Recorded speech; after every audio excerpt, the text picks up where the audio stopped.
الحضيض والله اللي بدارهم عجوز ولا شايب يخلوكم حولهم قبل يروحون.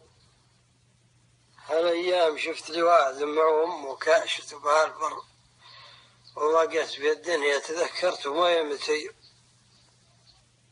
اطلعوا بنوسعوا صدورهم يوم الغنيمة واتركوا الناس يولون، ما بنافعينك لن تتكشت بهم ذول ولا مغير ياخذون غريفك.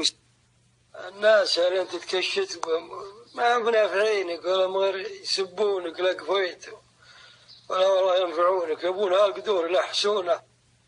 اكشتوا بحالكم يوم الغنيمة وبروا بعيلكم ووالديكم. أما اللي والله بيهم والله من الحسايف تطقك لراحة. يسولف علي من الربع كان يوم قالوا حيين وبرم بهم وحولهم ولا يتعداهم. يوم راحوا اي والله يوم راحوا ابطأ حول يومي يعز صدره يجي يتحمل فرقاهم. يقول يوم سرك اليوم ولا عنده قرشاته والله. يقول وانا اروح واشتري لي جيب لكسس جديد. يقول قلت ابي يوسع صدري. اي والله. يقول مرة لقالي كالواحد لقيت لي ولد من هالجدعان يقول معه ميمت امه تسبيله. يقول يوم نظرت زوله يقول ولا تسنى زول امه يقول سنة مجاوله وتسنى والله. يقول يوم شفته ولا تلقي شايف انه ميمت يقول ودى لي دموعاتي امسح دموعاتي. يقول اروح لامه واسلم عليه. اي والله ما ادري وش انا بيه.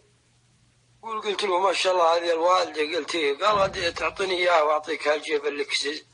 يقول ما يضحك الولد. قال تبي تزوجها انت؟